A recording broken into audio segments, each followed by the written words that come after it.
Welcome to the Slut Next Door podcast, where we dive deep into desire, unravel kinks and fetishes, and explore the deliciously naughty side of self-discovery. I'm Beatrix Vale, an erotic audio creator, and your guide to all things kinky and curious. So let's begin.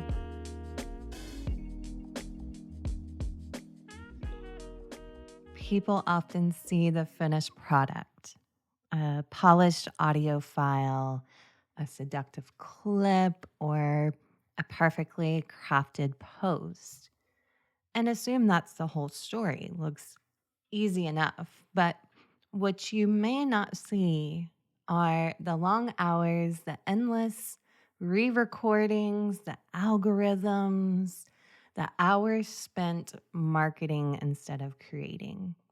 Being an independent content creator can look super glamorous from the outside, and sometimes it does feel amazing and glamorous, but behind the scenes, it can be messy, exhausting, and oftentimes not so glamorous. So today I wanted to pull back the curtain some more and share another side of this work, the parts that you may not even know exist. So let's go ahead and get into it.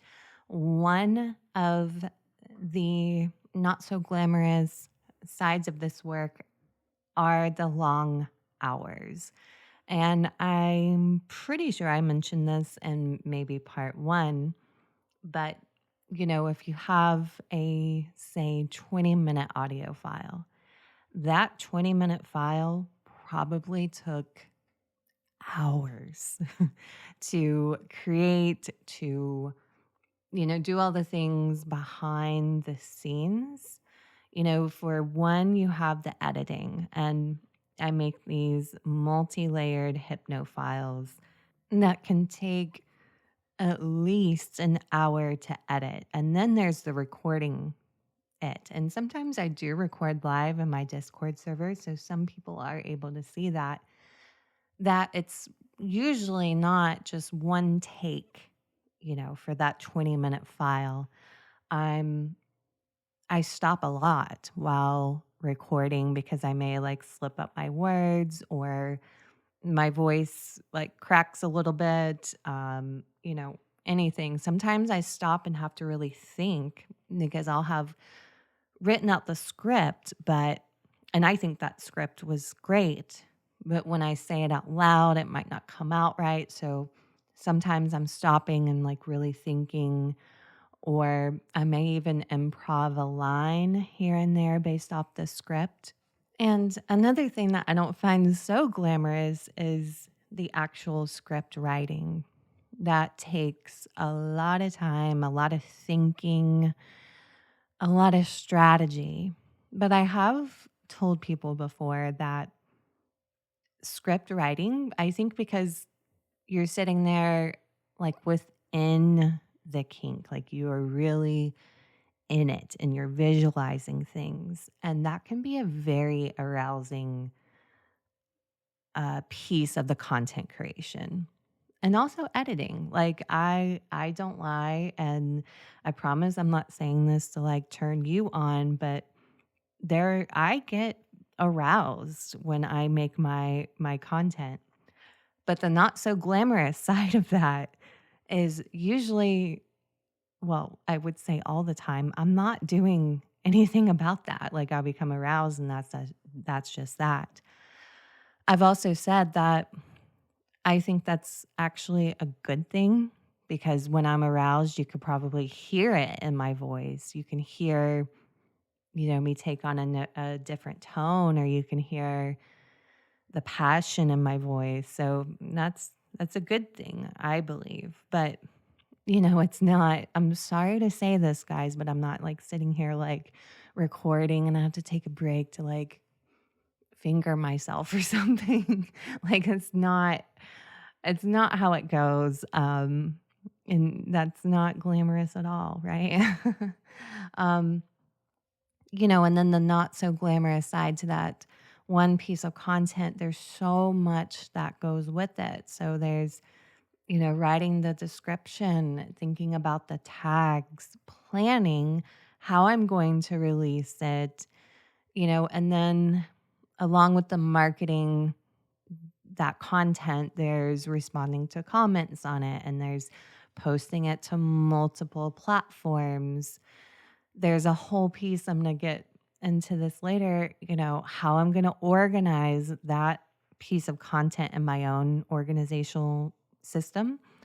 Um, so yeah, it's, this little file took hours to create, hours.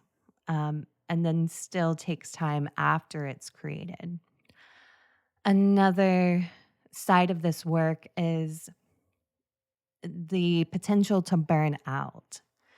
And luckily, I've only experienced this maybe once in my career where I literally became burnout and I just had to take a week to step back and, just take a break from it. Um, I'm generally pretty good at knowing when to take breaks. Like, I take a lot of breaks during my day. I'm very self aware.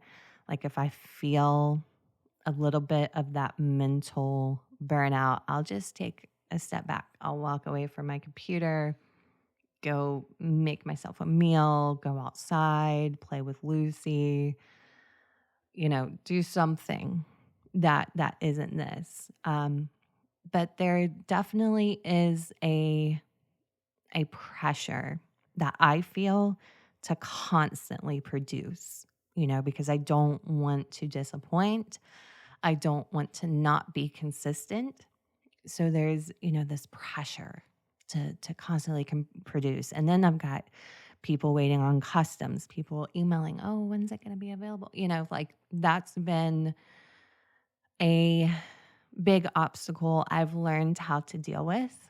And still I still grapple with it because I am such a people pleaser. So if someone feels like they're waiting forever, that bothers me at my core. Um, but yeah, it's a constant pressure that I have to deal with. Um, I have to really be mindful of taking care of myself. And like I said, I'm generally really good at this. Um, there's some weekends where I do a little work, but I'll spend most of my day doing things that I want to do that have nothing to do with my business. And that's always really refreshing for me is to, do things that I want to do because there definitely is a balance. And I know I'm not very good at this right now. Hopefully one day I will be. But, there's a balance of your personal life, the emotional energy you're expending, and a professional demand. Um, all these things are fighting together for your time, and it can feel overwhelming. I mean, for example, I'll be completely clear. Like today, I logged in and I've got all these unanswered DMs. I've got a crazy list of things to do. And you know what? Instead of letting that feel heavy, I just say, okay, one thing at a time. You can do this. It's just, it's not so glamorous, is the point of this episode. Along with those things, there's platform issues and payment processor issues, which is definitely not glamorous. It's a very scary thing, actually, to think that one of the platforms that I depend on to push out my content on could have a rule change overnight. Like, I could log in tomorrow and everything be gone. That's very, very scary, and something that's why I diversify, why I use multiple platforms just in case that happened. Because if I put all my eggs in one basket, what happens if that platform goes away? It definitely feels like when I am on Loyal Fans, for example, that is land that I'm renting because just one policy change can threaten my business. And again, that's why I diversify so much. And then the payment processor thing is super frustrating. So if you don't know, mm, and I'm going to really try to explain this, like I'm not a expert in this. I just know a little bit. So things like MasterCard and Visa have these rules, right, of what they will allow in terms of like using their services for. And when it comes to things of sexual nature, they consider that high risk payments. And so one of the standards is that hypnosis is a risky a risky threat because it's not consensual, and that's just so silly because when I'm creating hypnosis content, you, the user, are making your own decision on whether you press play or not, right? So it's not like I hypnotized you into buying my file or giving me money. I'm simply providing content that is within the realm of hypnosis. And I don't find that uh, something that's not consensual, something that will trick someone into it. So there's all these little rules that they have that we have to work around. That's why when you go on platforms, the word hypnosis is not allowed because that'll be flagged as something that's non consensual and dangerous. It's just so silly. And, that's just, it's part of the game, unfortunately.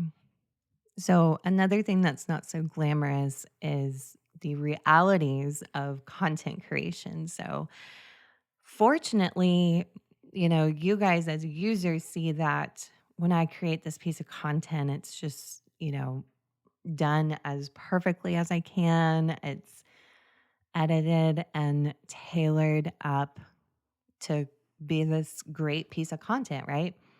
But there are so many realities behind creating that content that are not sexy at all. Like technical hiccups. So I have, knock on wood, only done this once to where I recorded like a good 20 or 30 minutes of a file, and actually, it wasn't the program's fault. It was my fault. I didn't save it, right? I wasn't done recording. And so I didn't save it. And so I lost like 30 minutes of recording. Super frustrating. There are, I have to save a file in multiple ways. So, like, once I'm done recording and editing, I'll save what I call the raw version of it. So I can go back to it and edit it if needed. That's how I do personalizations, if you're wondering. So I save the raw file where all the layers are there. Because when I export it as an MP3, it is one audio file. Like I can't go back in and remove the layers once I export it. So I've learned to save the raw versions to where, I can go back to that file. I can reuse a layer if I do a part 2, for example. That's not so sexy, right? See what I'm talking about? These things aren't sexy. Maybe it is to you nerds that love hearing about stuff like this, but Yeah. So then there's, and if you've ever heard me record live, there's lots of re-recording things. If I mess up when I talk, which happens often, or, that this happened at my previous home. There, because I lived like in an apartment, so there was lots of noise, like lawnmowers, birds chirping outside, the downstairs neighbor dog barking, just things like that. It's so not sexy at all. Oh, at my old place too, there were loud vehicles, like people with obnoxiously loud, I don't know, car talk. Like when cars are loud when they're driving by. So I would have to stop when they drove by. It was just extremely frustrating, and not sexy or glamorous. And then, mm, this is the most unsexy thing about this work, the financial quote unquote fun. So, taxes, bookkeeping, blech. Like my least favorite part of all this, keeping up with the expenses that I do have, and when that glorious tax time comes, paying Uncle Sam his share. And then you've got also platforms that, like all platforms, take a fee of what we create. So, like, I'm giving all these platforms, I'm making them richer, which is fine because to me, I see value in their platforms, obviously. Because going back to that payment processor thing, that's why you don't see a lot of people, too many. I have seen creators do it, where they're selling things off their own website. I could do that. I could use a payment processor that works with adult themed, but I'm going to be paying a lot in a fee to be able to use that, where I can just use loyal fans or clips for sale and they do all that for me. Um, Also, these platforms provide a really great way to market, like within clips for sale, like people know who I am because I'm posting on there. Same with loyal fans. So, it's a good thing, but a not so glamorous thing. Another piece of being a content creator is the, and I've kind of hit on this in multiple ways, but not so much on this level. So there's emotional and mental health balancing that I have to maintain. Being a content creator is actually pretty isolating and lonely, which sounds funny because I'm talking to people all day, every day. However, it's it still feels like very isolating sometimes. Um, and I don't really struggle with that. I think at first, when I first started this, it was one of the things I realized, and I was doing phone sex. So I was really tapped into people all day, talking to them. But the guy gets off and they get off the phone, and it's hard to explain why it feels so isolating, but it does. You're getting people off all day, and then it's just you. It's just you sitting there by yourself.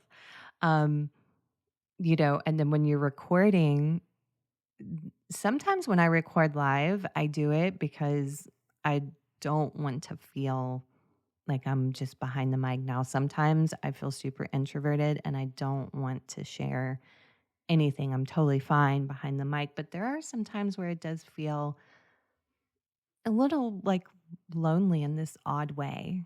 Um, yeah. And then another piece of it is because this can affect my emotional state or my mental health, is it's really easy to say go on Reddit.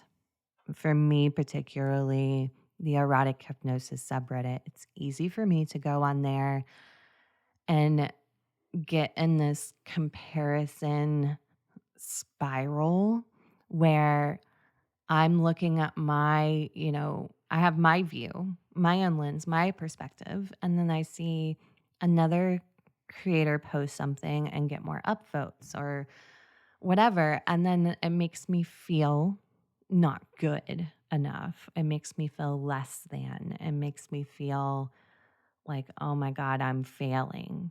And that can be a really yucky spiral. And something I still work on is, if I am on Reddit, don't look around because I don't want to feel that way. I don't want to feel less than because I know I'm not less than. I know that I'm very confident in my business and my content creation, but it's very easy. I mean, we all know the whole social media thing, comparing yourself to others, it's never good. Um, so I've learned to just back away, don't look, don't compare, take care of yourself, basically. And along with all this, another not so glamorous side of this work is a platform and overall industry like freaking headache. So I feel like I'm constantly trying to keep my finger on the pulse of the industry. So like how to hit algorithms on different platforms, how to best title my work so that I am hitting algorithms or showing up in someone's search. It's it's a fun thing, don't get me wrong, but it's not a glamorous thing at all. Um, and then on top of that is censorship. If you've been following me, you know that I was on Patreon for a short time. Well, guess what? I got banned because they they don't like the word mommy, and I wasn't creating family related content. And to be specific, their email, when they banned me, they gave examples of how I was using or how I had family related content. I used to have basically what I do now on this podcast. I had it for my subscribers. I called it Behind the Scenes with Mommy B. And it's literally where I did what I'm doing now. I just talked about my audios, I talked about editing, I talked about I talked nothing sexual, right? And so they had used that as an example of posting family related content. So I think what they did is saw the word mommy and just banned me. Um, I could have fought it, but I just figured fuck it because Patreon was a backup for me at that time. I've always been on loyal fans. That's always been my home base. Um, but that was a headache. That was frustrating. You have to learn how to navigate these places in the smartest way. And I learned the hard way with Patreon. And lastly, I'm going to talk about the lifestyle cost of being a content creator. I know I talked about this before, probably in part one.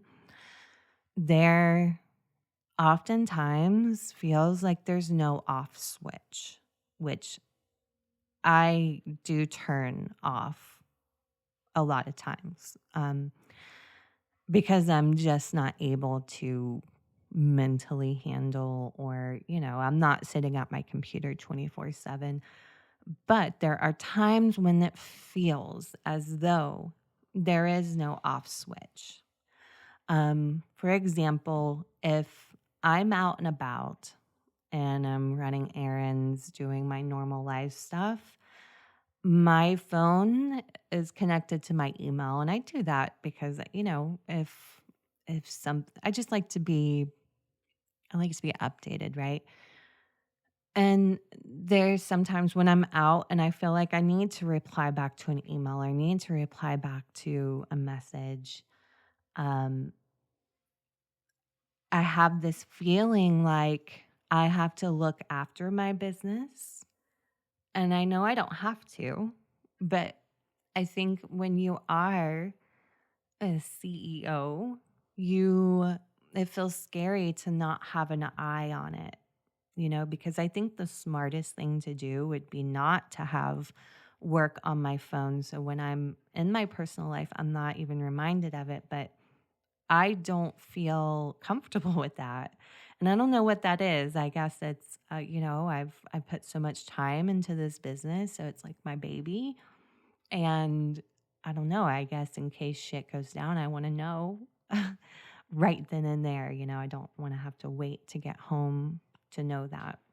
Um, so I often feel that lack of an off switch. Um, Sometimes there's really weird hours. I definitely do the normal workday schedule, but there's some nights where I'm sitting in my living room, like de-stressing, watching something on TV, but my laptop is right there. I'm still doing a little work. Or if I feel super behind, I might push through and record something at night. I do the same thing for my weekends. My weekends are kind of there to tie up anything I didn't get done during the week. So the hours can be strange. This is definitely not glamorous at all. Um, there I'm embarrassed to say this, but there can be a physical strain when you're sitting at your computer for so long, and you might know this if you work in an office. It can really fuck with your neck and back if you don't have good posture or don't have a good chair.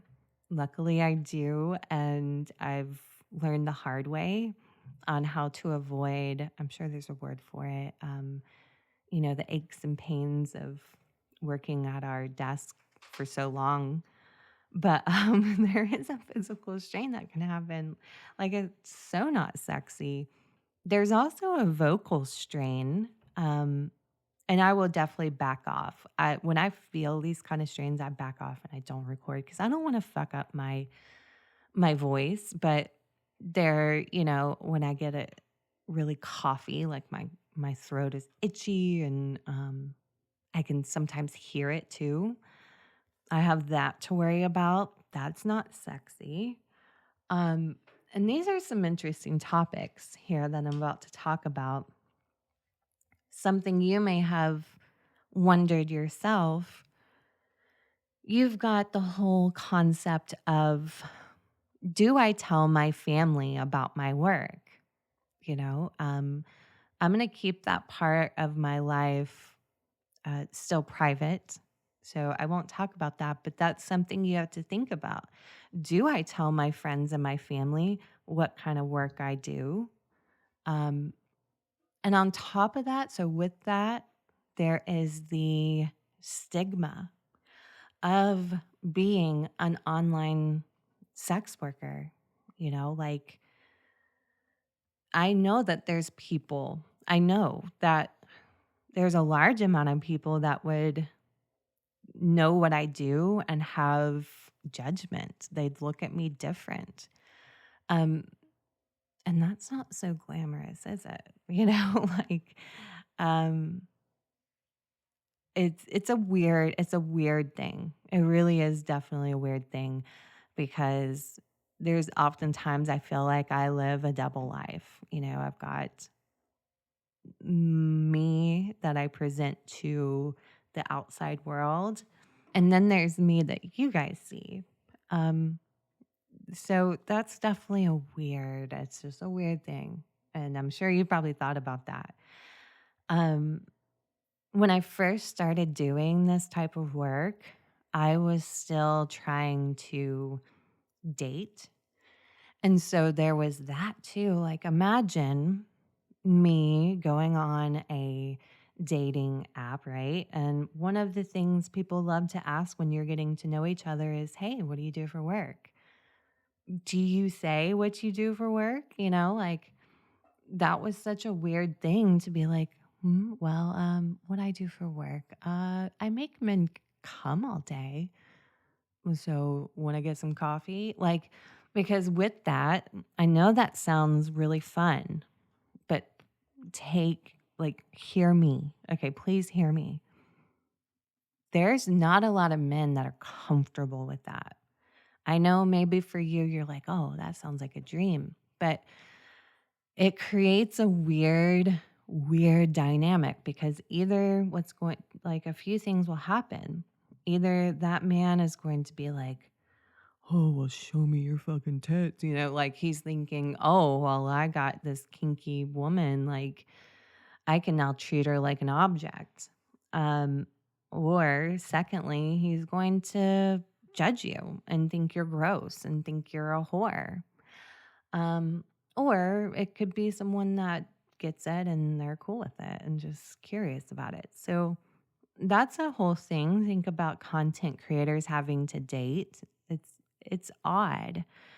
And then along with that, I could probably do a whole episode on, how a content creator maintains a relationship because that's a very unique aspect. How does someone date me and know that, I'm adored by groups of people and like then there's the potential jealousy. It's a weird thing that, I'm not sure people are talking about. I don't know. I've never looked.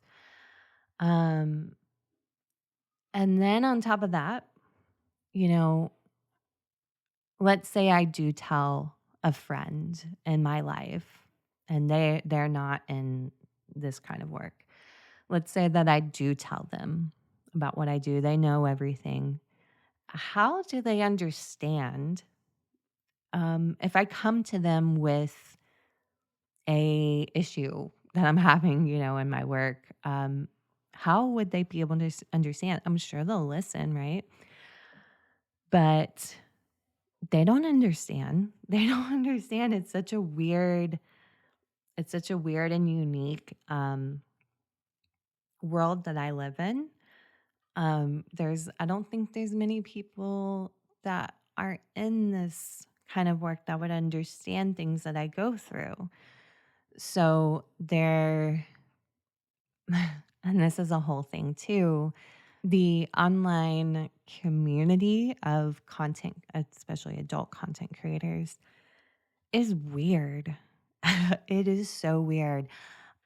Luckily, I'm part of a really positive um, community that is kind of like a message board type deal where people are very collaborative and supportive and such, but that is actually pretty rare, at least when I first started. I definitely tried to join different communities and it gets kind of weird. Yeah, I think that some people have issues with quote unquote competition, so yeah, I didn't spend much time in these places because it was so toxic.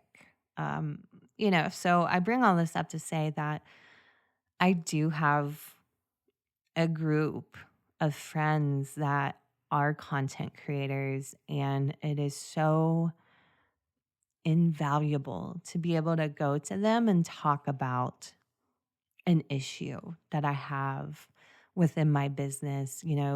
I can talk about the issue and they'll understand everything about it, right? I don't know if you've ever been in a relationship like when your partner worked in a field that is so different than yours. Like one of my exes would come home and go on these long stories for like 30 minutes, I felt like, about issues they had at work. And I'm like, I have no idea what he is talking about. Like, he is saying words that I don't know. He is speaking another language I never understood. But I listen because, I'm a good partner. But it's, I never do that because I know they're not understanding what I'm talking about. So why even say it? But, anyways, it's very nice to have people to go to that will get it, um, or have actual advice that works. Um, so yeah, these are the not so glamorous things about being this goddess that I am online. Um, it feels funny revealing this side to especially those of you that are listening that are my fans. I I don't want you to look at me different, or I don't think you are, but it does feel weird, you know, lifting the veil as I'm doing right now to show you sides that I work hard at not showing you these sides. Because here's the thing, when people come to me to, like, I want them to come to me and it be an escape from their life, because life is so stressful and shitty sometimes, and I want you to come to me and know that you are entering the realm of a goddess that is about to blow your mind. So I work hard to provide this sense of like a luxury. Like, I want to feel like a luxury. So it feels weird letting you in on this side, but I think there is also value in me being vulnerable and showing you these sides, and hopefully you can respect, your goddess even more. But truly, at the end of the day, I would never trade this work for anything else, because I love it so much. The freedom that I have, the creativity I get to push out into the world, and the connection that I make with my fans makes every struggle I mentioned in this episode worth it and more. So I feel like it's important for me to acknowledge that what looks effortless is, built on countless hours of invisible layer that you're not seeing, or the constant juggling I'm doing, or even the emotional resilience that is required when you are a content creator.